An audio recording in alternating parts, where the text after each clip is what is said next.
Hello everyone, how you doing? And welcome back to Skye and Evan in the morning. And today we're gonna be talking about I was gonna say a movie, but it's not just one movie, and I was gonna say a trilogy, but I actually Yeah. watched all five of them. A I franchise. oh.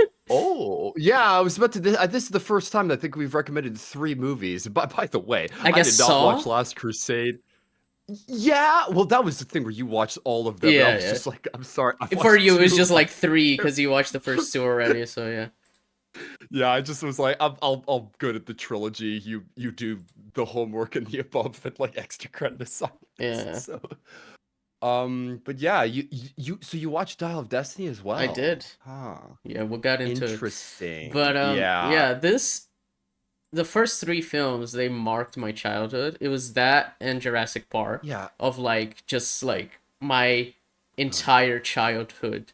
I was just obsessed with these films. Especially I realized I remembered Raiders better Oh, than the other two, but I remembered quite a bit of Last Crusade. I think the thing that I remembered the most from Temple of Doom was Short Round with the bricks on his shoes.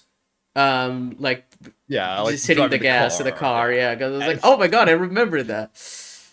it's a Um, cool thing to see when you're a yeah, kid, like a kid driving a car and like yeah, it's kicking great. ass. It's just like, Sure, oh man. Kiwi Kwan is so great in that film. Um, Yes. but so yeah, and Jurassic Park for me, my I favorite was always the third, which is funny because the sequels are bad. you I'm curious, you've mentioned that I still haven't seen 3. I haven't watched a lot of the Jurassic Park sequels, Yeah. but yeah, I'll never forget the day that I watched Raiders of the Lost Ark for the first time because what it was is my dad, like, you know those movies when you're a kid that your parents like, like maybe we'll let you watch, like, you might be a little young.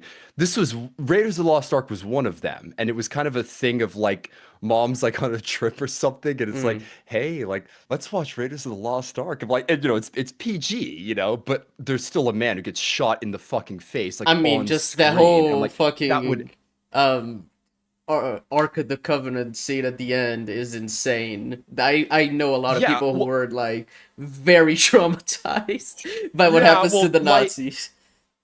I mean, this is the thing. My parents, when I was younger, they were worried that I would be like traumatized by some of this shit, and I wasn't, in all honesty. Yeah. But it's it's still one of those things where when you watch Raiders of the Lost Ark, it has bite to it because it's PG, but it's it's not like I wouldn't call it necessarily accessible to kids. I'd probably recommend it for like kids that are maybe like 10 years old, like plus. That's like a good sweet spot. I wouldn't recommend this for people that are under 10 necessarily, but I the tone and the vibe of the original trilogy, because like that's like what I rewatched and am most familiar with. It just there's something about it that you don't see in modern movies because it's George Lucas and everyone always says this like the Star Wars title crawl. I'm like that's back from old like serialized TV. It's like it's an outdated thing that no one does anymore, and it like exactly.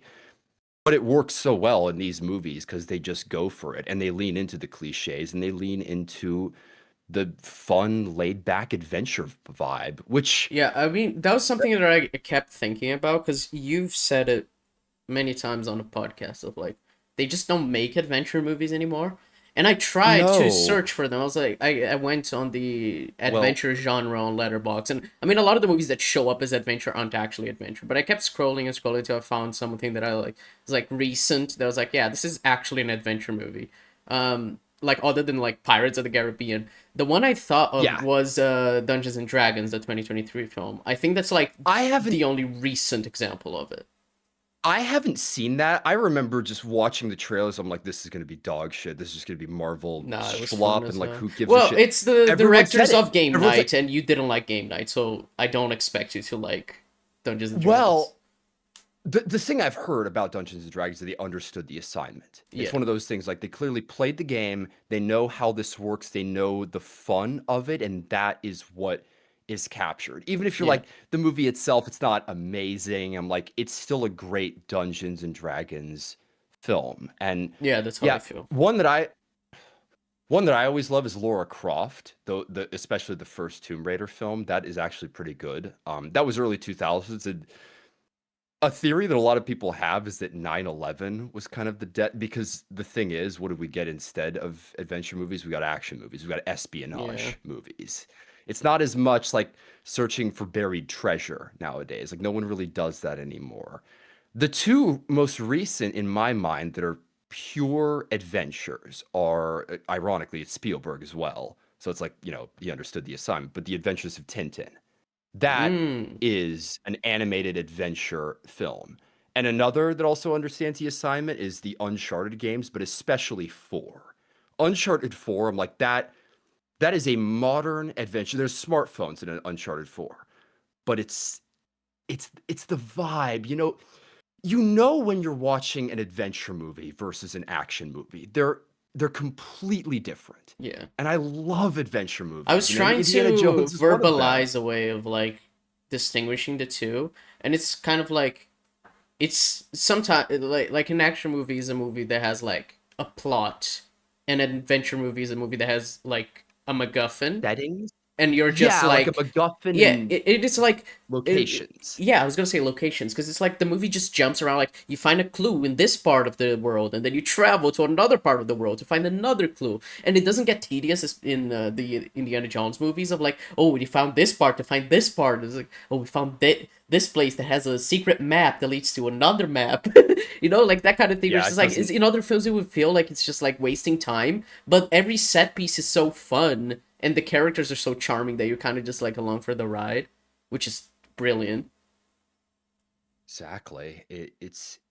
It's a matter of like keeping the story exciting and engaging. And I like what I laughed at is, I mean, we're already jumping a little bit to Temple of Doom, but I rewatched Temple of Doom because it was the one I rewatched the least when I was a kid. Again, my parents they thought I was gonna be like traumatized by like the heart ripping out and all that shit, and like I think they were maybe a bit protective of me in the regards to the movies I watched when I was younger, but um, it was interesting rewatching the film and getting a different vibe. But what I laughed at was Temple of Doom only takes place in China and India. I'm like, it's only two locations at the end of the day, but Mm-hmm.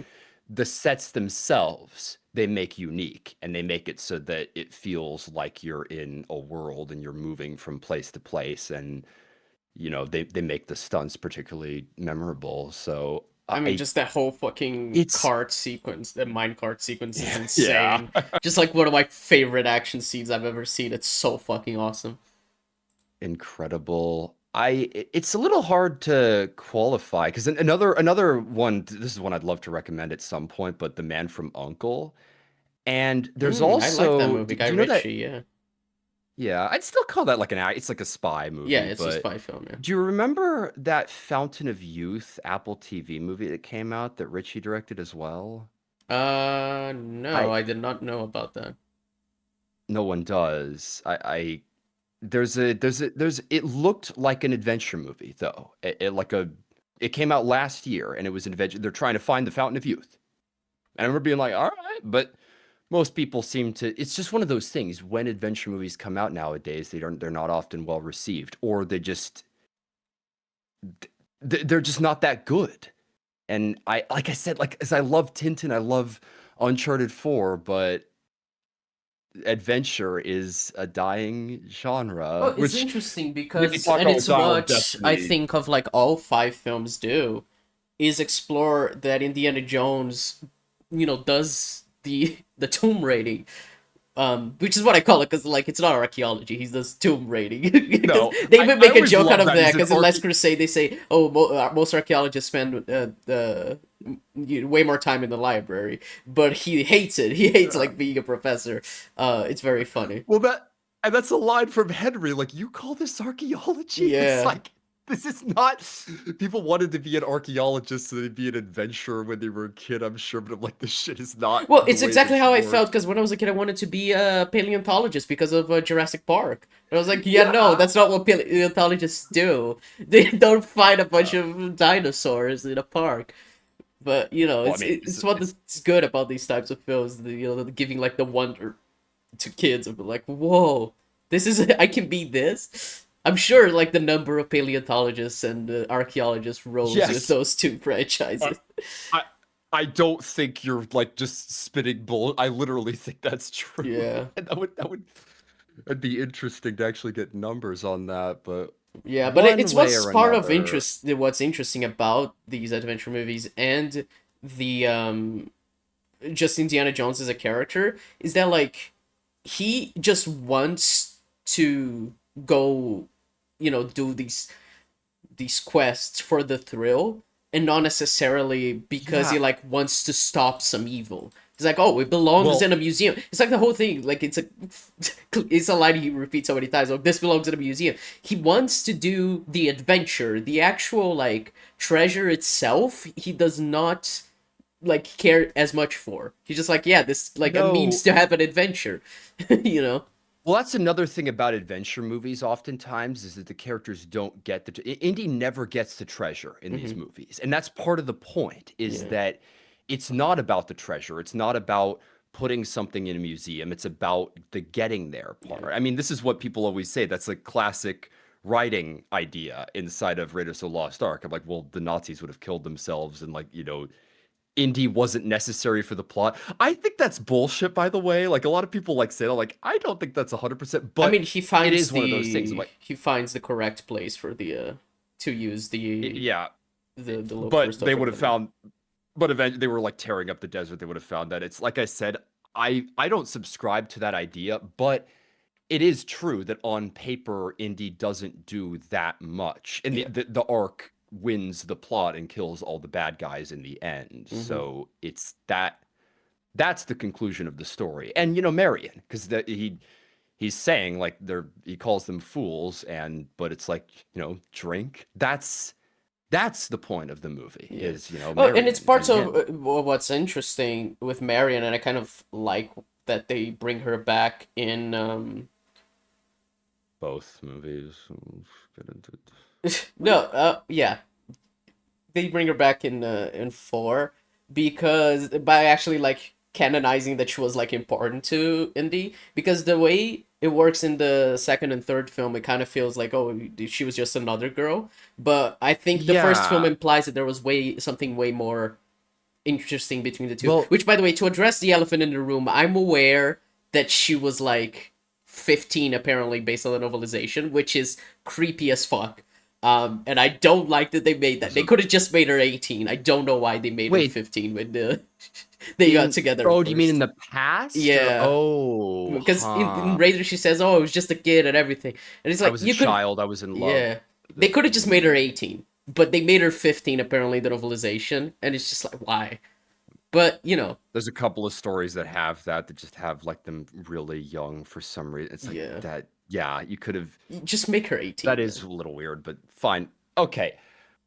But what you were saying though, like this is what I love. There's history between those Yeah. two. Like before Indy walks into that bar in the first movie, there's a story between those two, and she, And I think she's like the is perfect character art. to have along with Indy in that film because she Yeah, doesn't because take any of she his bullshit and it's like she's charmed by him, but not in a way that makes her stupid. She's charmed because no, like they're like because she on knows the same him, because she level. knows how Yeah. he works. Yeah, Yeah. and they are similar. And she, he left her, broke her heart, but she's stuck where she is. Mm, But there's a reason why she got with him in the first yeah. place, because she's hooked on the thrill too. Yeah. And I, yeah, Marion. This is the thing, and like we're gonna like bounce between all of the films, but one of the reasons why I never liked Temple of Doom as much as Raiders of the Lost Ark was because of Willie. I find Willie boring. She There's a line where it's like the problem with her is the noise. I'm like, yeah, she just screams a lot and is a singer who's out of place in this like bug world, but there's so few times where she takes lead. Because like one of the things I love is in Raiders with Marion is the dress, because like she wears like just like regular clothes early on, but then Renee gives her that dress and Yeah. she wears it. But it's like she's not wearing that to like follow his whim, it's to catch him off guard. She tries to get him drunk, Yeah, and the honey she trap also kind of wears, thing, yeah. yeah, like I it's the feigned damsel aspect because she's Hmm. in danger a lot inside of Raiders of the Lost Ark, but it never feels like she's helpless and she needs Indy to get her out of everything. He often does, but she has her own agency. Willie feels just like tailed along for the ride, like tied into the Oh yeah, situation she rather than something definitely she. is going into this kind of against her will. Um, Yeah, but like she's just like, yeah, Ilsa. it happened, it threw me into it. Elsa's more interesting, I think, just because Well, she turns out to be a she's villain. a betrayer. Yeah. Yeah, it's one of those things. It's like the Bond villain who like the Bond girl who turns out to be a betrayer. Like it's I like that. There's a little more Yeah. depth, and she dies for the treasure in the end, and Well, that's that's that's the kind of lesson that one Indy thing that I learns. kind of So love in Raiders and Last Crusade is that the villain gets what they want, but it kills them. Like yeah, it's not that Indy just like stops them and it's whoa, like the hero that saves the day. It's just like showing that these pieces they don't, these treasures they're not meant for like normal well, like human minds, which is part of what annoys me about 4, which they almost do that and then it's just like, oh, actually it's a spaceship. It's- yeah.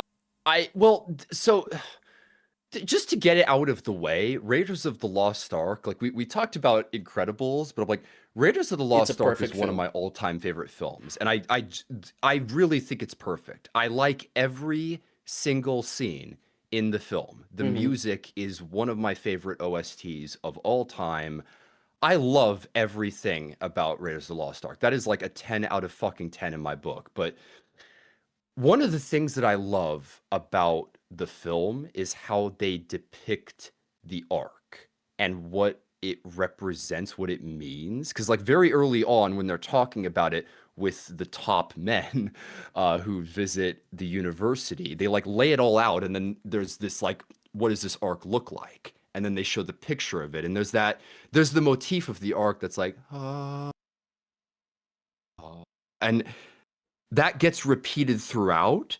And like that's the line, like what's that coming out of the side? Lightning, fire, power of God or something. Mm. And it there's the medallion that Marion wears, and when she does, it's often the wind that characterizes the arc. The arc, like usually when there's something brought up about the arc, the wind rushes in, and Sala just straight up says, like, if it is there at Tanis, then it is something that man was not meant to disturb. Hmm. Death has always surrounded it, and like The fourth there's a film build kind of up to has the something arc similar to where that with the whole magnetism, which I find kind of yeah, interesting. but We'll get into it, but it I doesn't don't. have the I don't myth. think any of the Indiana Jones films are bad. That's my hot take. But yes, we'll. Ah, well, yeah, like I almost wish I'd watched Dial of Destiny instead of Temple. I didn't know you were gonna. Oh my god. Let's just fucking get it out. What did you think of Dial of Destiny? I I actually, never. unironically, thought it was very good. I gave it an 8 out of Okay. 10 on Letterboxd. I think it has really interesting exploration of Indy as a character, and it made me roll my eyes in the beginning where it's like, oh my god, of course he's divorced, but they actually do it really well. The way they handled that and how they tie it into the story. And the only problems I have with the film are one, it relies way too much on CGI, and two, Well, yeah, I've seen it that. does It not turned me off. look great.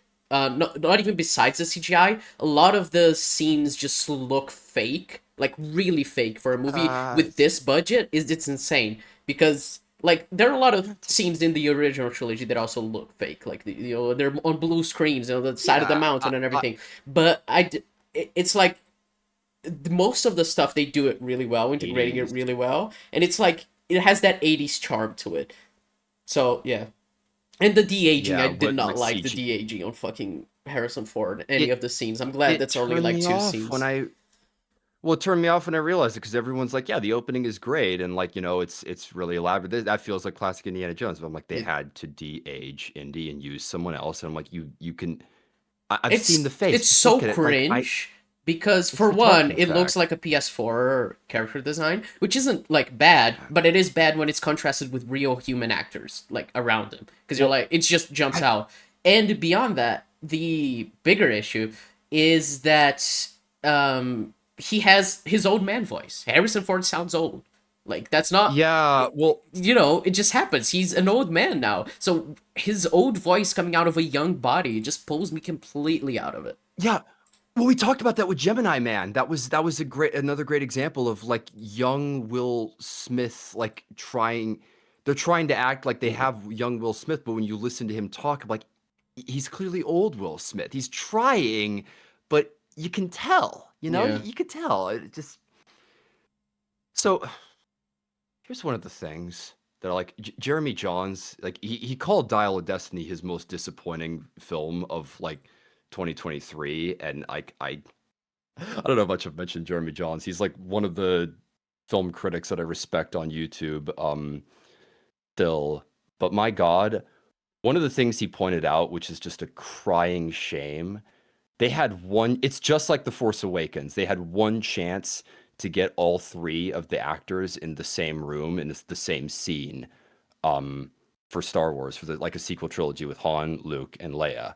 They had another missed opportunity to have Short Round be the spry, younger, grown up character adventurer and have Indy act more like Henry, be older, be on the side, but they didn't Hmm. do that. Instead, they made up a friend for Indy Yeah. and then his daughter, played by Phoebe Waller-Bridge. I'm like, God damn it. I'm like that, and why? Because Ke Huy Quan wasn't popular until Everything Everywhere All at Once came out, and like, why did he do stunt work instead of acting? Because he has a squeaky, like silly little voice, and he thought that no one would take him seriously. And It until would he have been plays a role perfect. that's It would literally have been built for perfect that. with for a short round this role. Um Yeah, well, I legitimately rewatch. I've always laughed with that people don't like Short Round. A lot of people like really, find I Short fucking Round annoying love in the him. original film. I love him too. It's one of those He's things like the like I best it, part of it Temple of Doom. well they lean into you compared it to Spider-Verse with like him wearing Indy's hat, but I'm like it's legitimately the thing. Like what did they take away from this? They knew the kids loved the original movie and they're like let's have a kid A kid come companion along, yeah. be Indy's. Yeah, and another thing that I love is something that I love about Temple of Doom is that there's very unique music. Hmm. The like the Temple of Doom, the theme is da da da da da da da da da da da da da da da da. That motif is used more than the Indiana Jones theme, and when the classic Raiders theme is used, it stands out. Like that happens right when Indy breaks from the hypnotism, and it's this Hmm. like awesome, like oh man, he's fucking back. Yeah. But Short Round has his own motif too, and that is This card is not picking you up. I'm sorry to say. oh god damn it. It's dun dun dun dun dun dun dun Yeah. dun dun dun dun dun dun dun. And like that's used a bunch in the movie. I would Yeah, it argue almost is. more than Indy's theme itself. And I'm like, dude, Well, that could have been an like adult short theme for a round Ke Huy Quan. It would have been basically amazing. saves the day like Yeah, he five does. times. It's insane. He does like 60% of the work and like Indy does like 20 and Willie does like a little bit. Just like Yeah. he's the fucking hero of the film Yeah. and he's amazing.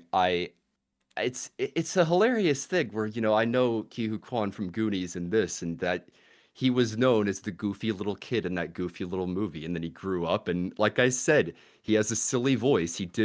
Puberty didn't do him any favors. Mm, But I'm like he's made it work and it's amazing. It's like yeah.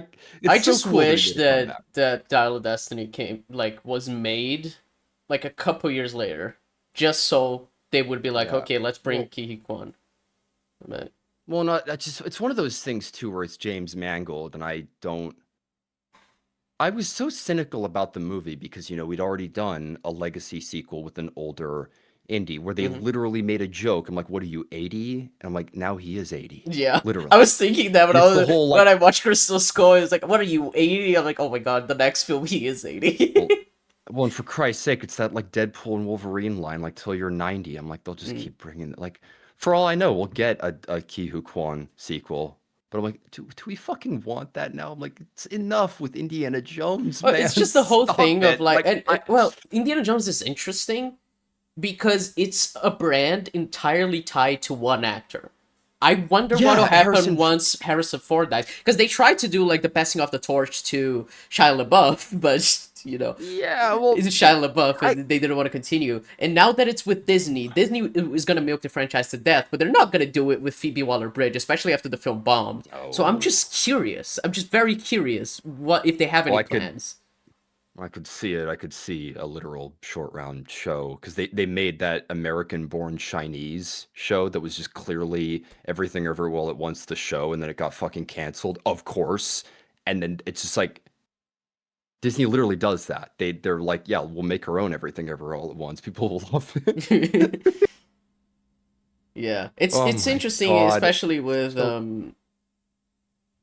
now that it is Disney, but it's like Phoebe Waller-Bridge is great in the film, but I just like I don't think she has really, the star. I mean, yeah, I really like her. I mean, I don't know if you've seen Fleabag, but that's like one of my favorite shows too. well, I need to see. It's the funny thing is I haven't seen Phoebe Waller-Bridge in like a performance that I've like particularly liked, but I know that's her big thing. Yeah.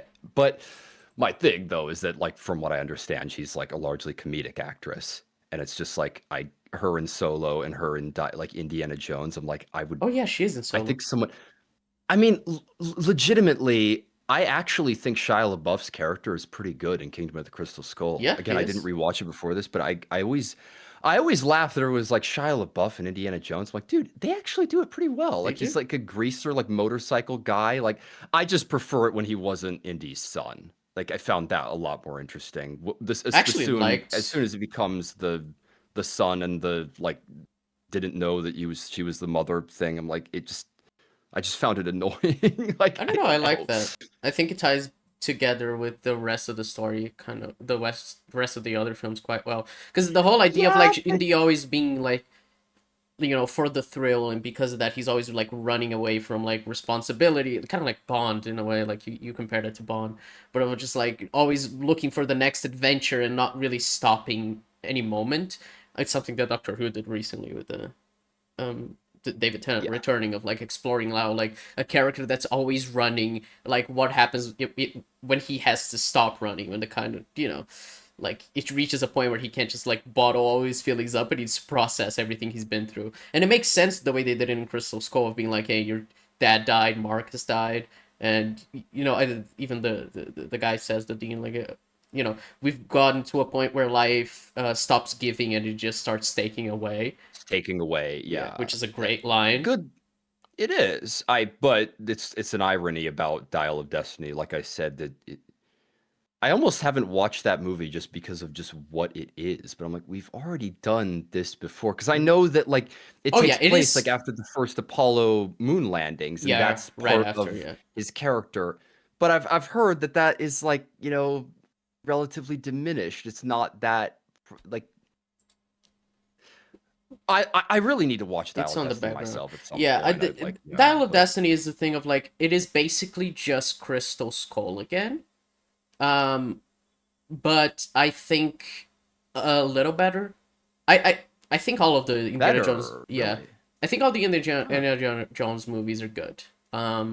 I think my big issue with Crystal Skull is just like the way they resolve the plot is like clearly they didn't know where they were taking it, because they have so many cool ideas that they set up and they're just like, and then the ship flew away.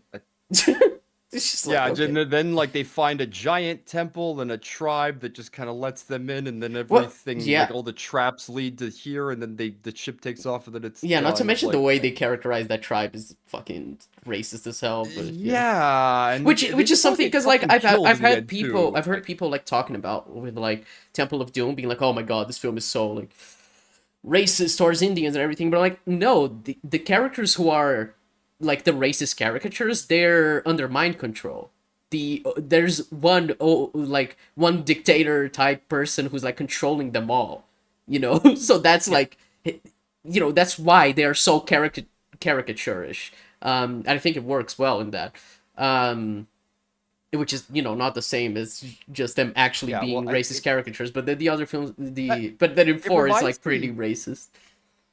Yeah, well, exactly. It reminds me a little bit of like Resident Evil 5, where people say like that film is racist, like how it depicts Africa. Like it takes place in Africa and there's like zombie virus. Like, what do you want? like I But yeah, I Temple of Doom is I think handles that material pretty Yeah. well with like the culture. I we are bouncing all around, but so my thing is like I said, I just love Raiders of the Lost. Like hell, so Raiders of the Lost Ark, like I said, I love every scene. It's so well shot, and the music, legitimately. Desert Chase, that might be my favorite piece of OST of all time. I listened to it all the time when I was a kid, and the thing that I love about John Williams as a composer is that his music often complements the action.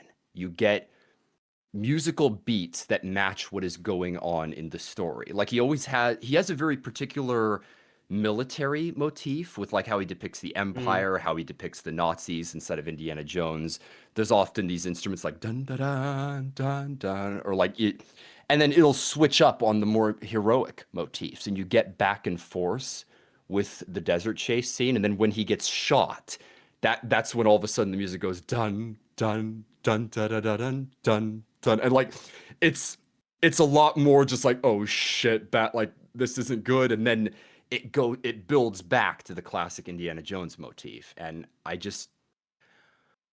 I miss that in movies because music is so ambient now because of Trent Reznor and Atticus. I blame them exclusively. They're the reason why music is just ambient and just sucking. I, but I miss when music, like you could just listen to the music and like watch the scene in your head. And I'm like, it's another thing I just love about adventure movies is that ties in, you know. There's so many classic adventure movies with really memorable soundtracks, and I wish there were more soundtracks like Indiana Jones because it's John Williams. He's amazing. Yeah.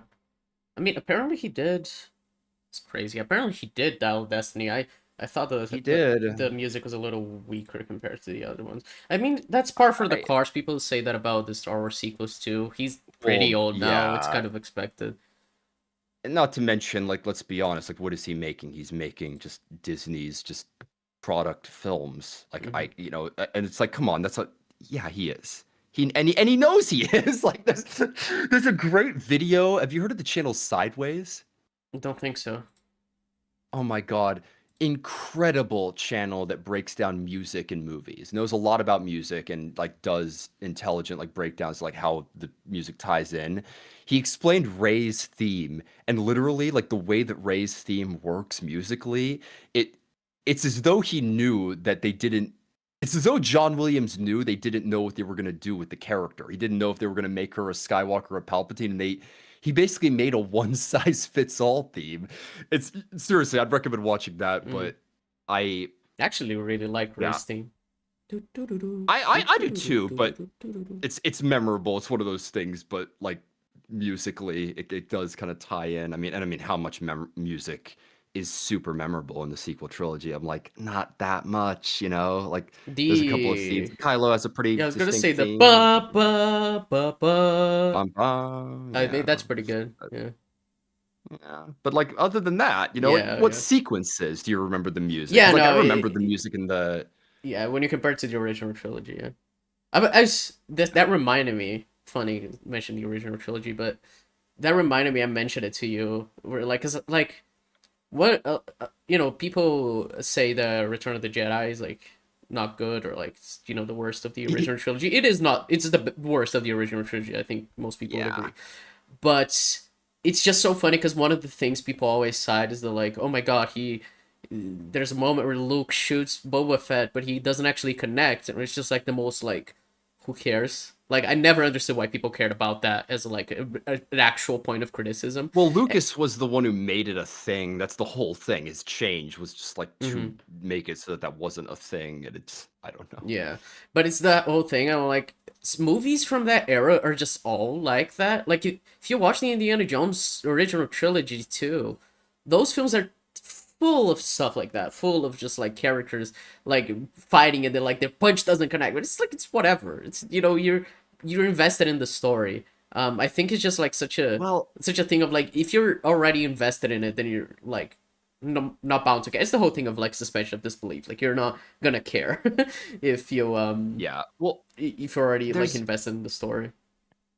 there's like little nuances to point out, and I've thought about like one classic one that people go in is I'm like, well, they have mules in the opening that they're bringing instead of Raiders of the Lost Ark, and then they like tie the mules up, and then there's a plane, which is like a pilot and a passenger. I'm like, wait a minute, did they come here on plane or did they come by mule? Like, what it was the plane just a backup? It's one of those things like just legitimately just like you're not meant to think about that kind of a Yeah. thing. It's just like they all get killed off. That's why there's just a plane waiting for him to escape.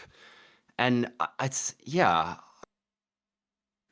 it was back when people didn't give a shit about this kind of a thing and just Yeah, made I like mean, people story say it, but it is very memorable funny. The whole sequences. like idea of like cinema sins of being like, oh, that's an issue thing, and like how that kind of like poisoned movie discourse. Not cinema sins Hey, what's your like just that channel, but like the whole discourse on the internet about like finding plot holes and finding, nitpicks and everything. Like there's a fucking if you search for like I think there's like plotholes.com or some shit like that. Where it's like every plot hole in Die Hard or something like that. Or it's like, okay, buddy, whatever you yeah, say. exactly. But the trilogy, like especially Raiders, because like I'd have to go through scene by scene, but like I'm saying, the music just I love the entire OST. Like Yeah, every for sure. track is memorable. The themes are so memorable. The sets are incredible, and it's shot just brilliantly. You were sending me so many just shadowy Yeah, shots and this like was talking something I wanted to about lighting. mention. All the first four films use shadow so much, so well, like so much, so interestingly. And it's something that's like, I don't know if Dial of Destiny was shot on film or not, but it has that kind of like glossy, Probably like not. overproduced look. And it just maybe not even that, just like the soft lighting because there's so much like hard lights in the first four films, Yes. and it's just Yeah. like the shadows in the background. Like I love the way they use shadows. Like the introductory scene of Marion is like she's in the Yeah. bar and the big shadow of Indiana Jones shows up and his motif plays. You're like, oh, it's like you Well, barely not know to the mention character, but you're just like, holy shit, this is awesome. Well, not to mention Indy is, like, shrouded in shadow in the opening until he uses Yeah. his bullwhip for the first time and walks out of the shadows, and it's like, that's fucking Yeah. amazing. And I mean, 4 Another has that so many moments of those with shadows as well. Like, I showed one where he's like Yeah. being interrogated, and there's this really cool, like, he's on the background, and there's like a sheet between him and Kate Blanchett, and the light is coming from behind him, and it's like making this big shadow, like in front of him, but it's great. And I'm just like, why is this place set up like this? Because it looks cool. And I kind of love that, or like when they're using like lens flares on Kate Blanchett's face to like make it look like she has a crystal skull around her face. That's awesome. And Well, like this Dial is of Destiny isn't bad looking, but it just does not have any of like that of using lighting and interesting like visuals to convey the story. It is just telling the story straight up as it is.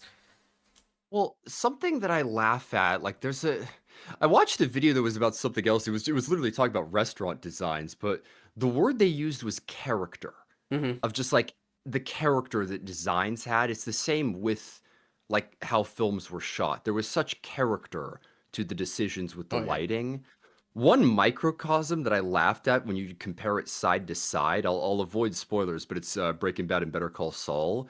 You know the scene I'm talking about, but there's a scene where a character shows up to someone's house and knocks on the door with a gun. And that exact same scenario is played out in Better Call Saul.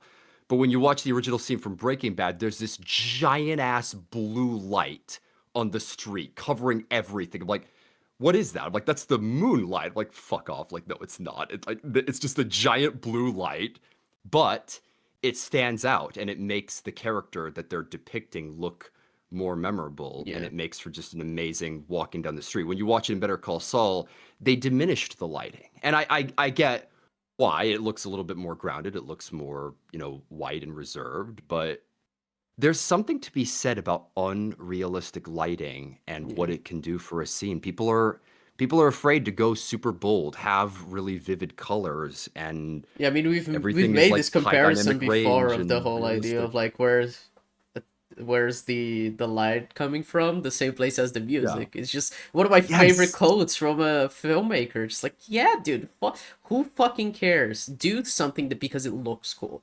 If you're making a film, just do Well, it because it's cool. You don't need to like try to tie yourself into some type of like realism or anything like that. It's just cool. so one of my favorite shots that I want to talk about specifically, you mentioned the classic shadow shot Hmm. with Indy in in when he goes to the bar in Nepal. There's a lot of that going on with Indy, but one of my favorite shots in the movie is when he's talking to Belloc because there's this single that they use, or like a double you would call it, but like it's one shot with the two actors in the frame, and they stick with that for most of the scene. And for one, if you look at the way the shot is presented, it's unrealistic because Indy is literally not looking at him at all. He's just looking away from him, and the side of his face is in profile. But his face takes up most of the frame, and it's covered in shadow. And Belloc, on the other hand, he's got a white hat, like a tan suit, and he looks light. He doesn't look like the villain. Hmm. He says, "I'm a shadowy reflection of you. It would take only a nudge to push you out of the light."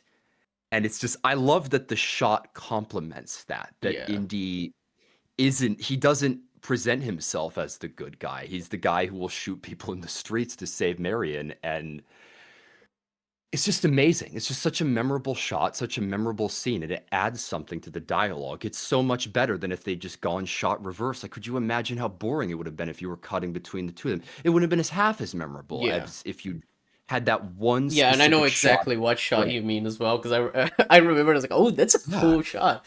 There's no reason for it. It's just cool, and it's.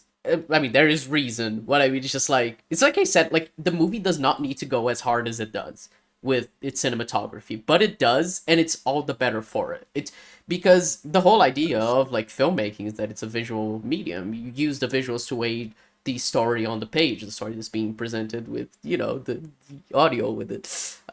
So it's just when you use that to like add subtext and everything to that, it's just like wonderful. But I was gonna mention that the whole like it only take a nudge to for you to become me. It's like so interesting. Uh, like as a character thing for Indiana Jones in that first film, because in the second film he's straight up like the hero, right? Like he comes in and saves the town, yeah. and the I third mean, there's film more so of him just like the character that has the biggest arc and changes to be better is his dad in the third one. it's He is Henry. yeah. Well, and that's the irony is that his whole reason for getting into it in the third movie is to look for him. That's what he Yeah. tells Donovan, "You've got the wrong Jones. Why don't you try my father?" I'm like, "He's our We did, project yeah. leader. He's missing."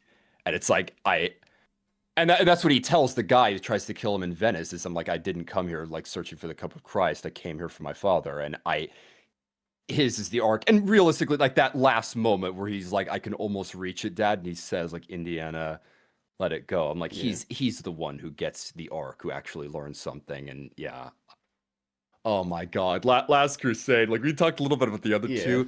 I love Last Crusade. Me It's like too. I because I'm like, this is the thing. Raiders of the Lost Ark. I'm like, that movie like might be perfect, or if nothing else, I'm like, it's damn near perfect. But Last Crusade might be my favorite of the trilogy, in spite of that, just because of how goddamn entertaining and just laid back. Like it's comfort movie Yeah. Indiana I Jones. You love I know? love the relationship between Harry and Nindy. I think it is just so wonderfully explored because I think um I think that whole thing of like, your dad who you always wanted to have a closer relationship with, but it's just like he just, you know, doesn't take you that seriously. It's like that line where he says you left just when you were becoming interesting. And it's like Yeah, that is an exactly. awful thing to say to your son, but it says everything I need to know about these two relationship and why it works when it's mended by the end of them like actually Yeah. caring for each other, because obviously they love each other, they just don't know how to show it. And it's why Indy became an archaeologist too, because he wanted to like Yes. devote his life I to searching for the things that his dad cared about. It's like super well, interesting character layers and everything. It's like I think it just works so it's well. it reminds me a little of, like, Chuck and Jimmy from, Better Call Saul, just one of those, like, they don't quite know how to, like, I illustrate their love to each Mm, other, but they both inspire each other, and yeah, especially Jimmy instead of Better Call Saul, but it's like, it's the same thing, like, why did he get into archaeology? It was because of his dad, it yeah. totally was, like, it was complicated how the relationship worked, but I There's it was there's a important to him, he learned scene how in important it was. Community season 5 where one of the characters says is about a father and son of like uh what's happening is like I think they can't stand each other and they can't stand being apart from each other. And now they found a way to do both together. I'm not gonna say how it is because spoilers, but it's just like one of those lines like yeah, that's the perfect way to visualize the relationship between father and son. Like, and it's that Well, I feel with Indy and Henry. Like, they clearly love each other, but they don't know how to show it properly, and they've always pushed each other apart, but they can't stand like the thought of losing the other. So obviously he's gonna go look for his dad, even though it's been like what 20 years since they talked or something like that. So yeah, yeah, or 5 years. I don't know. fucking while. Yeah, I one way or another. And I love that scene on the blimp. That's probably the most like class because what he said is that like I don't remember the last time we like sat down and had a drink together. It's like it was milkshakes. Like yeah. that was the last time that they did it. Yeah, it was like, And what did we talk and about? Nothing. We just had a drink, yeah, and he didn't say a word to me. It's like, oh, you want to talk now? What do you want to talk about? I don't know that, yeah, and it's just that works so well. Of just like, I just want to yeah, have a 'cause conversation with my dad. I don't want to have a reason to talk to him, and he's like, try to yeah, find some it's pragmatic, like, what do you want to talk about? And then he's just like, no, let's focus on the job at hand. It's I great. It's so yeah, brilliant. I it's love it. because that's exactly it. Is he's like, what do you want to talk? And he's like, I can't think of anything. And Yeah. it's like, then what are you complaining about? Yeah. We got work to do. And I just, It's so good. It's so it's good. I think yeah. I don't I put after I rewatched Raiders, I put it on my top 4 on Letterboxd. I'm just like, "Oh my god. I just remembered what it is like." I watched it on my birthday too, so it's like a perfect mix of emotional like nostalgia. And I was just like, "Oh my god, it's my favorite one of my favorite Yeah. films of all time." But The Last Crusade, I might like it even more. I love the relationship between Harry and Indy. I think it's just so beautiful. Like I said, it's the funniest thing that I do think that Raiders is probably a better film by and large, but the the connection between Henry and Indy is so heartfelt Yeah. because I'm like, it's one of those movies where like he's the companion rather than like a girl. And it's like, Ilsa isn't like she's the betrayer. She's Yeah. not meant to be a like actual romantic figure and she dies in the end. Like she's the only one who does die. But Henry is the one who's the companion and who like Indy learns from and grows from. So yeah, I love Last Crusade. It's so well put together, and the action is amazing. The It music is, as yeah. well. Like the Venice chase and the boats. I've always loved the OST during that scene. Like you have the motorcycle chase. Like it is not the just like third movie that just kind of caps off the trilogy. It's just like the Bourne Ultimatum Mhm. where it's a brilliant like third act closer. Just Yeah. Well, and it's this is the thing. what's They interesting. literally ride into the sunset of Yeah. like, why did you make sequels? It was perfect. They rode off into the sunset for Christ's sake. Like, come Yeah. on, man.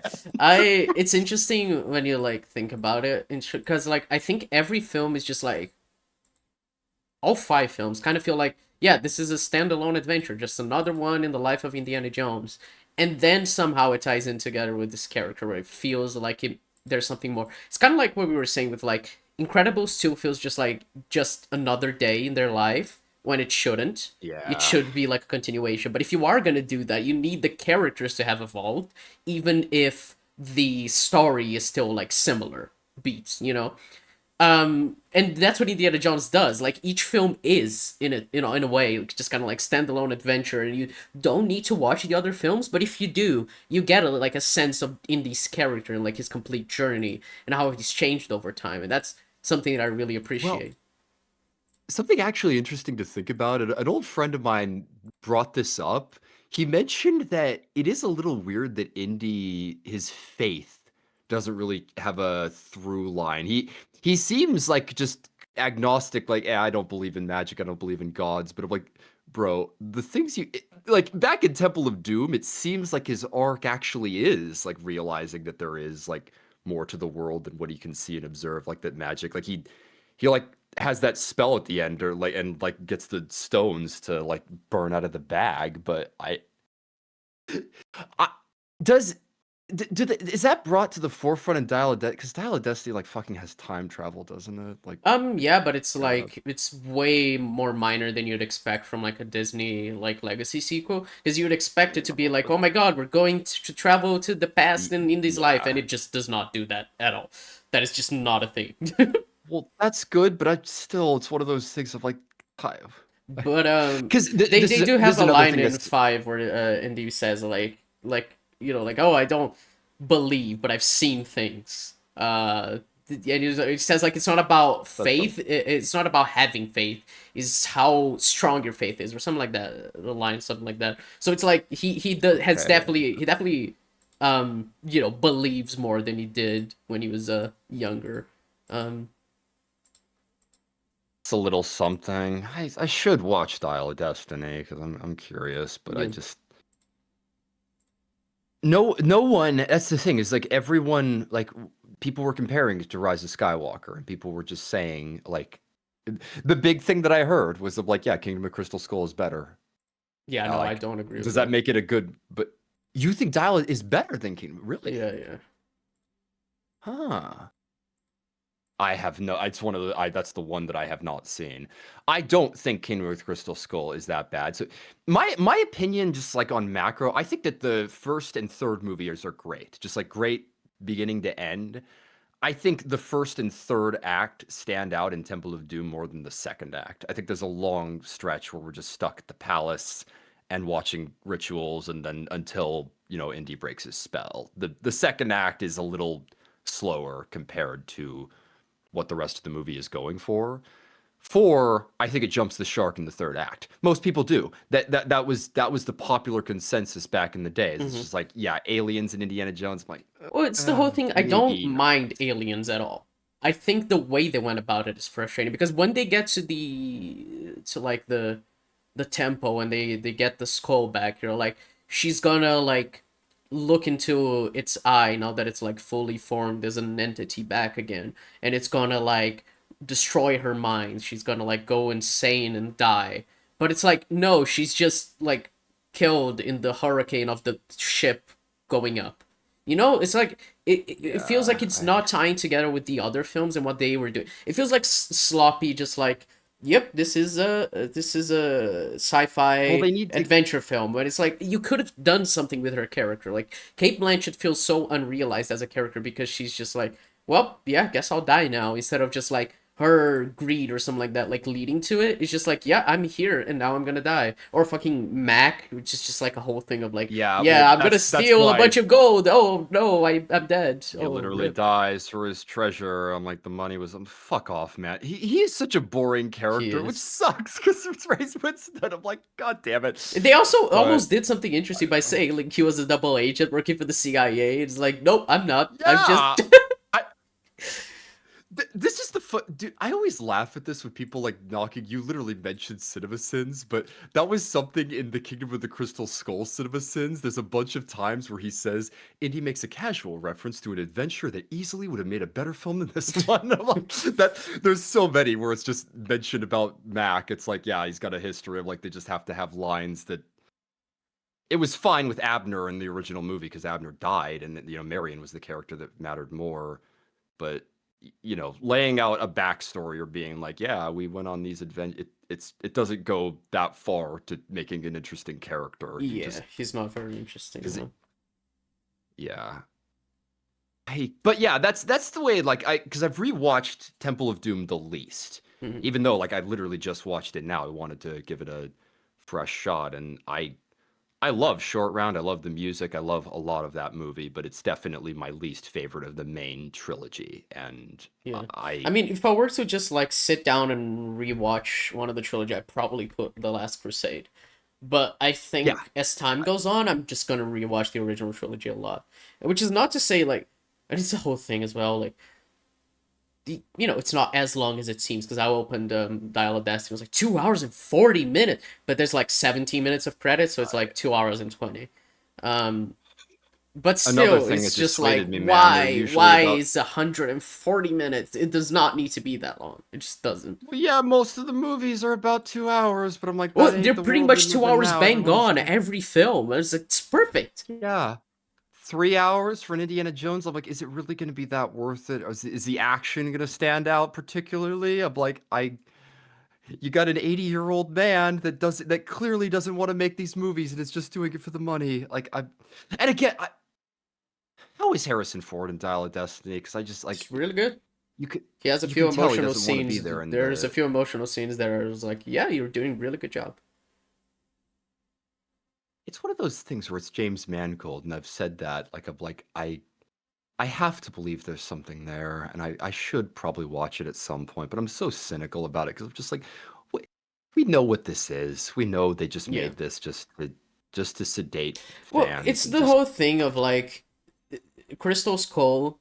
It was you could understand Indy finally settling down, and that was his arc in that film of just like maybe there yeah. comes a time where Well, the adventures stop coming and you need to just well, like stop. But in Dial of it was Destiny, it's set up. just like we're doing this again, except now he's 80. Yeah, but it was set up like that's what I actually think because a lot of people thought like the ending wedding was cringe. I'm like, I disagree. I I like it.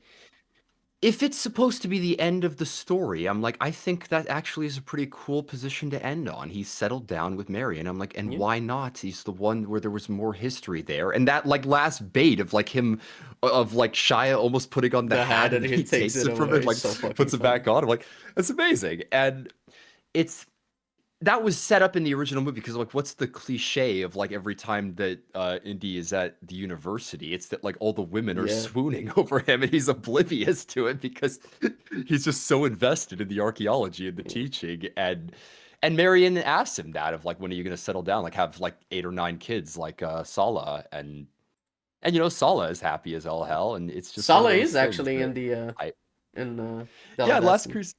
I know. That I know felt so defeated. Uh, I was honestly tempted. I decided to watch Temple because you didn't technically recommend the last two. You recommended the trilogy, but yeah, I was I just was like, I may as well because I have the time, so that's why I did it. I wasn't expecting you I to. I fell asleep. I was so tired last night I couldn't pull. But I will watch that movie at some point. I should. I I love Indiana Jones. It's James Mangold. I love James Mangold. Like I do think he's one of the better directors working today. Like really good vision, and like Ford v Ferrari alone. Like I've seen And movies from Logan. him that are yeah, exactly. And like this is the thing is that he'd made a movie. Logan could have been a corporate, just ash grab of like old leaning on old man Logan. That's probably why he got the fucking job in the first place because he he brought something to the table that like wasn't just generic. Yeah. Yeah, But it's yeah. I don't know. Yeah, it feels it doesn't Dial of Destiny isn't bad, and I genuinely think it is like a good story.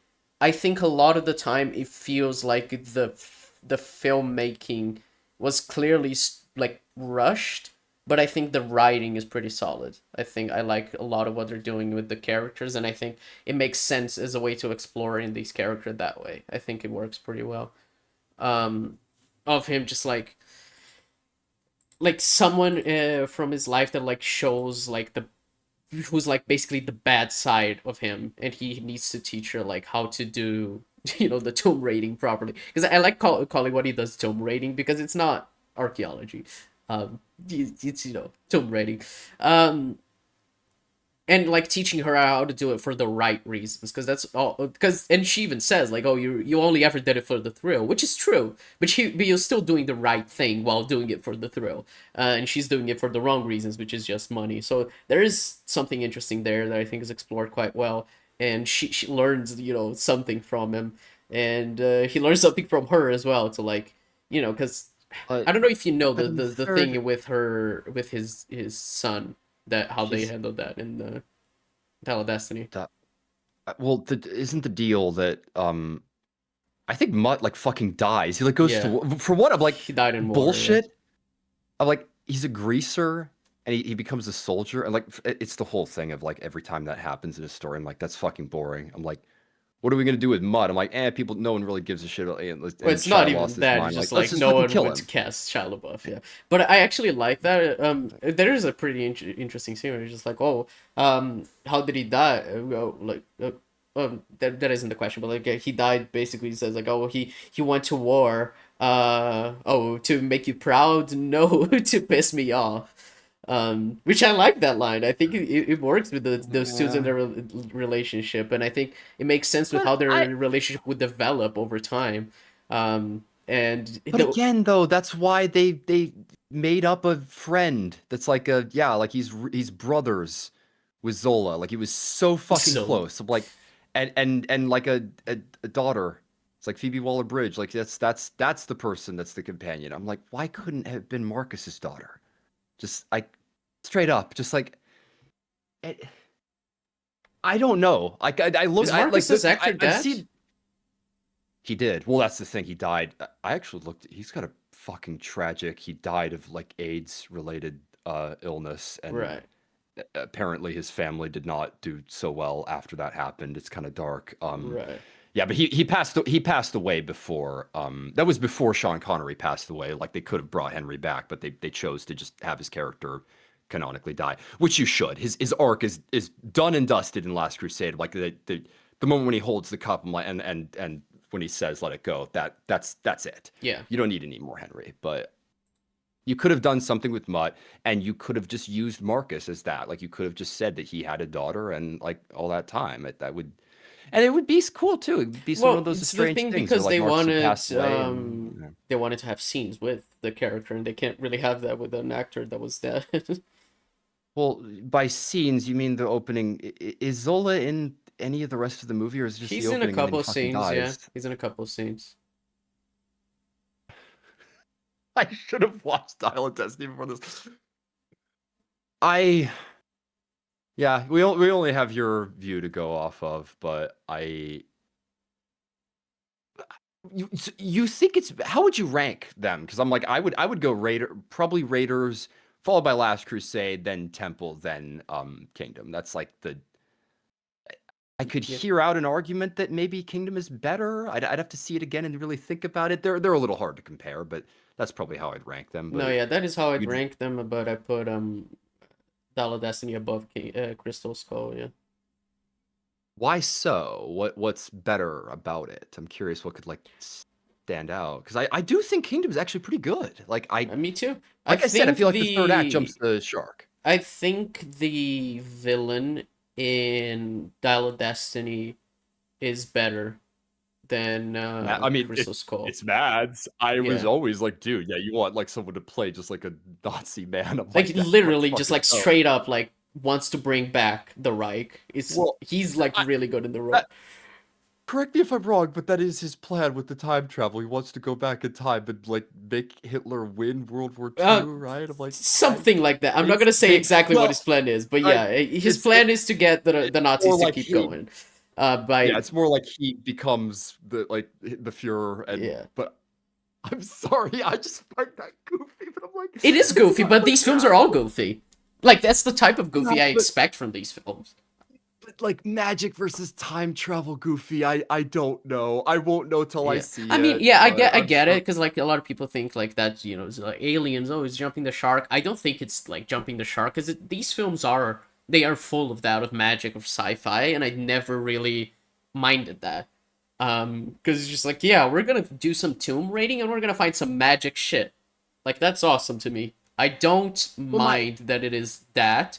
I mind when, like I said with the aliens, I was just like, you did it boring. You could have done something more like more mystical, more interesting, more like, because like the whole thing with Kate well, and Blanchett they was were like her trying to find true knowledge, and like that knowledge killing her would have been way more interesting than just like, oh, she's sucked up into the alien spaceship and dies. You know? Well, she was doing they were doing a pretty good job of it before because Yeah. there's that weird thing where, like, the skull is, like, super magnetic, and then Yeah. there's, like when you look into Stare its into the eyes for eyes. too Yeah, long, it, yeah. like, affects you. They did They so. added a mysticism to the skull, which I Exactly, but then liked. they actually make it like an actual like physical alien when they put the skull back. There's just like some green Yeah. like uh, I didn't like that. And I mean, they are, like, 50s aliens, they got, like, that classic form of, like, the Yeah. Area 51 style aliens, and it's like, oof, I Yeah. don't know. Yeah, no, I did not like that. It's just I like I did not mind the alien parts. I would have preferred if like the aliens were never alive, if we never saw the actual alien and just the because I love the design of the crystal skeleton and everything. I think wow, that's cool as hell. And if you have just them like conversing with her like telepathically instead of just like showing them as an actual being, because the CGI isn't even that great. It's just also funny. I think it's one of those things where I'm like, Dial of Destiny. Imagine that was directed by James Cameron. How good that would look with the fucking de aging. I just know he would make it the best de aging of all time, because well, I we've know how good he seen is at visual effects with the way he does Avatar. I mean, I love the second and third Avatar films. Like, and the first one we've looks seen amazing, and it came out a year after Crystal Skull. So it's Well, yeah, we've seen better de-aging. This is the thing, is like I'm cynical about de-aging. The bigger thing is bringing characters back from the dead. I'm like, don't fucking do yeah, that. But the when the actor at least like has a role in it, like it's still Harrison Ford, I'm like, okay, or like even a body double when he's like doing the voice, like whatever. But it is one of those things where I've seen very good one. Like one of my favorites is Ant-Man with fucking Michael Hank Pym, Douglas, yeah, right? Yeah, Michael Douglas, yeah. really that looks really good, and it's only like the opening scene, but I'm like, that was back in 2015. Like when you Yeah. watch it, like, it looks a little glossy, but I'm like, this is really Or good Captain de-aging that you Marvel with don't his like. Samuel Jackson. He looks good in that. Yeah, yeah, that's pretty fucking There's good. the Yeah. little aspect of Samuel Jackson doesn't age that also helped it. And same with the voice, like you just said, like his voice hasn't changed a hell of a lot as the Yeah, years have gone on. It's very memorable, but yeah, I that worked well too. But what I've seen with Dial of Destiny, I'm just like, you can tell it yeah. looks fake. It's It one of the unfortunately because looks fake. like one thing a friend of mine said as I was watching it today is just like if they could have made that the video game, because they made a Indiana Jones game which I want to play. I might Yes, and stream it, and I've heard it's I've actually pretty good. I've heard very, very good things. Yeah, Troy Baker played Indiana yeah. Jones, and I I And it's I, just I like was imagine the turned off by. story of the film was in the game, because it's just like de aging doesn't become an issue when everything is animated. They're all Yeah. animated characters in the video game, so that would work better. So it's that whole thing of like maybe that would have worked better than just doing what they did with just de aging for the film. Though I get what they're doing with the Well, film of like an old thing coming back to well, and the other thing, that ties into Solo, I'm like, another idea is recasting, recasting. Yeah, for man. I'm sure. like, you have to lean into the old, like, broken hip indie in sequels where he's literally 80 goddamn years old. I'm like, or you can just have it so that it's still back in the 30s, and you have someone else. Tell me someone Indiana else couldn't Jones could play him. Like, genuinely just do a James Bond type thing and just keep recasting if they wanted. yeah, well, that's the irony, is that James Bond and Indiana Jones, they're you were mentioning that the IP is built around the character slash the performance, and it's like Bond was clearly like built around Sean Connery in the original film, and again, it's kind of ironic that Bond and Indy are in the same movie. It's actually a really good trope, like those two like make Hmm. actually a good pairing, but I you could do that with Indiana Jones, but it's so intrinsically tied to Harrison Ford. And, that's the thing that Solo ran into. Even though I think Alden Ehrenreich, unironically, is a good casting for someone to play a role that Harrison Ford did, he could do it if he was given good material and a good director. But for some reason, they just don't want to do that with Indiana Jones. Yeah, They're worried. So let I don't know. franchises end. We were talking about that with Well, Incredibles, I'm with like, just the whole thing of like, we don't need to keep the franchises going. What's what I said, man, with Ke Huy Quan. I'm like, I am not the only person who's had that idea. And I'm just like, give it 5 years. I'm like, if Harrison Ford is still alive, like I could see them making another one with him, just to sedate fans. And I'm just like, this is why movies are fucking made nowadays, man. They're like, they don't. James, I don't know if James Mangold was like dying to make another Indiana Jones movie, but I'm like, I seriously doubt it. I think they brought him on because they're like, yeah, uh, you work well enough tonally. So, my God, It's a bleak way this, to arrive at this part of the conversation. I love Indiana Jones, okay? So let's not be bleak about this. It's a good, yeah, it's a lot of really I good stuff that I love about these films. I'm gonna watch Dial of Destiny. I really do want to watch it and give it a fair shake, and I'm curious to see what it's like. I do wish that we hadn't gotten like older Indiana Jones. And if so, I do think there's more interesting things you could do with them. Even in like I said, I'm fine with the wedding. I'm fine with a lot of what they do in it, but and you know that whole line that you mentioned about like the part of life when life stops giving you things and starts taking them Taking away. away, Like there's plenty they do. I'm sure they continue it through instead of Dial of Destiny, but there's no substitute for the original trilogy. And yeah, the original trilogy is I would say one of the most perfect trilogies like of all time. yeah. The last two are amazing. Like Temple of Doom, I would say it's seen as the black sheep, but when you watch it, I'm like, this is pretty fucking good, Well, man. it's well, it was funny because I'm like I was watching Crystal Skull and I'm like this is the standard for bad films like 20 years ago. Yeah, The well, standard for bad same film with has dropped so much. Same with Spider-Man 3. Yeah. Positive Reviews has talked about that, man, of like bad movies used to be better. They had better cinematography. Like objectively. Like when you just watch it, just turn on a bad movie from the 90s. I'm like, it probably looks better than the bad movies nowadays that Yeah, are it's just not screaming well, I slop. watched the entirety of the Friday the 13th franchise recently and it's just like these movies just kind of look good. Like all of them, even the ones I hate.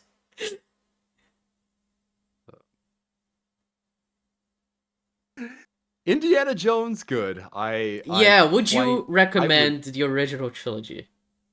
I would totally recommend the original trilogy. And like honestly, that's the best thing I could speak on now is that I would recommend Temple of Doom. If that was the black sheep that you barely watched when you were a kid or whatever, see it again. Short Round is cool in it. The music's amazing. The sets are great. It is a pretty good Indiana Jones movie, even though I definitely prefer the first and the third.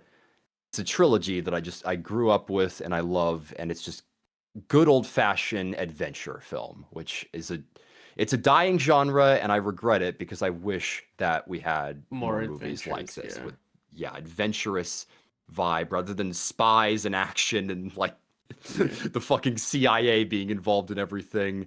It's so hard to get movies like this nowadays. I mean, that's the one thing that's funny. The Crystal Skull just straight up has like a fucking CIA spy plot.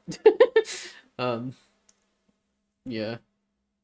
Think Would you recommend Dial or that would you recommend Dial of Destiny? I Does would. it work? I would recommend all of the Indiana Jones Wow. films, but I think a lot of people really hated Dial of Destiny because they felt it was very corporate and it doesn't look great. Um, it just straight up Does it like a lot of it just looks glossy and it has soft lighting. And I mean, there's a very interesting video I but watched recently. I this forgot the name of the channel, but that is just like talking about that of like soft lighting and how to like make everyone's skin look so perfect. And I talked to you about that in DMs as well. It was just like Yeah, let actors I sweat again. Like make them yes. look dirty. Make them look like they've gone through a bunch of shit. Cause like imagine watching Die Same Hard with and he's like all clean and shit. It's like that's not cool. That's not good. well, That is gonna same take with away from 80% of the experience of Die Hard. same with characters getting injured because like after the desert chase, Indy is all scratched up and he got shot in the arm. And I'm like, Mm, you could argue that he probably should be injured more, but I'm like, in all these movies, he gets dirty, his clothes get yeah. all ripped, and he gets cuts on him. I love Casino Royale doing that, but yeah, like everyone's an Instagram model now, and they don't want to get their faces all dirty, and like they just get a little cut on their eye, Well, they it's get a what's little interesting bruise, in and I'm like, Temple of dude, Doom for the fuck entire yourself. third act. He has whip scars on his back because he's being whipped. Yeah. It's just like wow, yeah, And it's prominent because it's a while before he gets like an overshirt. So yeah. yeah, God, yeah, make actors sweat again. Like Loki, you were saying that would be an interesting video, and I think it Yeah. would. It adds something to the cinematography, the dirtiness Like I was mentioning the Batman, like movies need to just be less crisp. And Yeah. one of the best ways to do that is to just have Hard the characters lighting, look just realistically hard dirty. lighting. And You don't need to do the soft lighting to make everyone's skin look super, like, plain. look, Makes everything lit and yeah. clear and vivid. Like Shadow is like a Shadows are fucking nightmare. awesome, man. I fucking love shadows. But it's obviously much harder to deal with when you're doing CGI, so every movie's gonna look the exact same. It's boring. Still alive.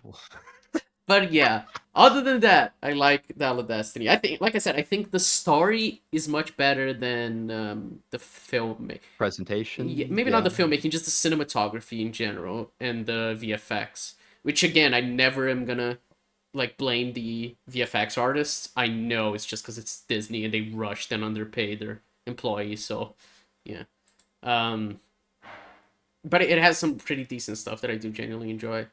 And yeah, I like Crystal Skull as well. I think it is pretty decent, other than like very underwhelming resolution to the plot. And the original trilogy is just like I grew up with that. It's like my whole childhood. I fucking love those movies so much. Just like genuinely some of my like very formative memories are from Indiana Jones. Like that main theme, I made it my Yeah. dad's ringtone when I was a kid, and it's not one of those that was like easy to do because it was like one of those Nokia like like Yeah, phones, like back those before that was brick, hard. Like you yeah, need to like, bricky fucking oh my phones, and God. not like an iPhone. So yeah, it Like I was. said, with like Desert Chase, I always remember like listening to some of this music when I was like riding my bike as a Mm, kid with like an iPod. Like, oh my God, the music is just the coolest thing in the world when you're a kid. And yeah, that's a take home from this, man. I wish more movies like had composers like John Williams that are like just willing to go bold with the instruments and have really memorable like themes and motifs. yeah, for sure.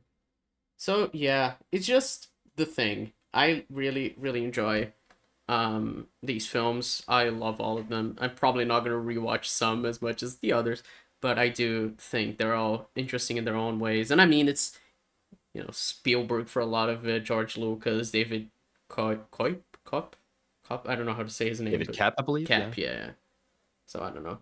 It's yeah, very very interesting filmmaking, very interesting stories, and just one of my favorite characters. So I would highly recommend the Indiana Jones films, especially the first three. All right, Indeed, I would. Evan, it's your turn to recommend something. It is mine. I mean, ironically, I was tempted to just keep the franchise going because you recommended the trilogy. I was thinking of just like going Kingdom of the Crystal Skull and Dial of Destiny and like talk about those in comparison to that. But since you watched it, that kind of ties in.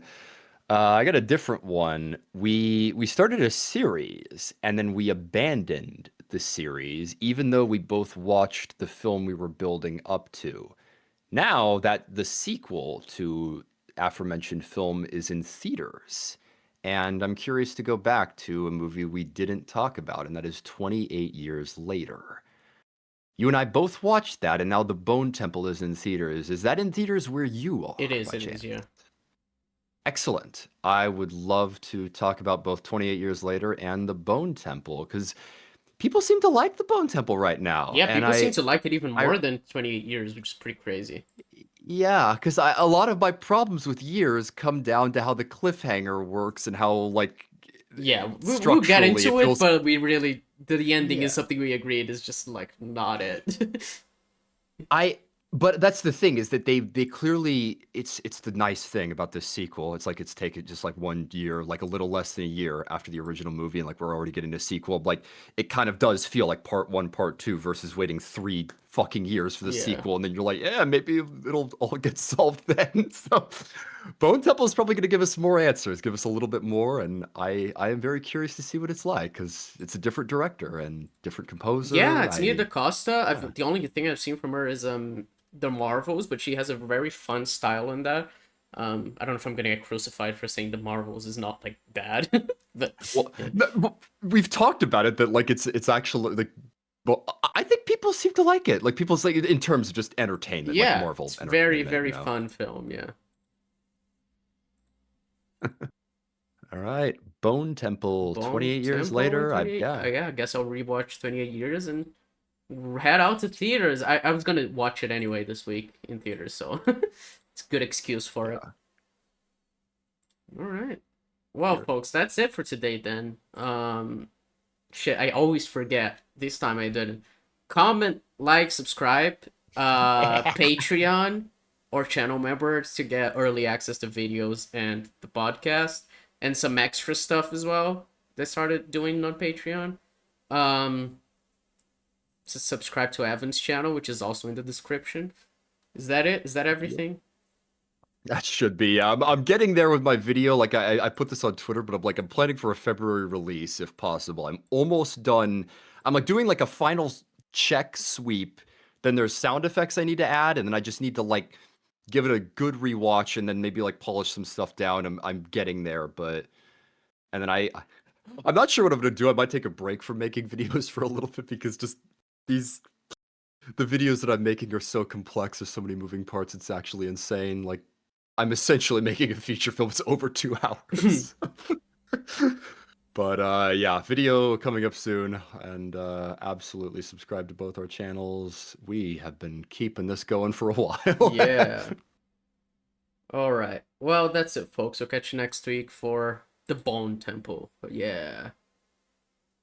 Sounds Catch you so weird later. to say, but yes, the Bone Temple. White Temple, whatever. We'll get into We'll get it it. All right. See you later, folks. Bye bye. later.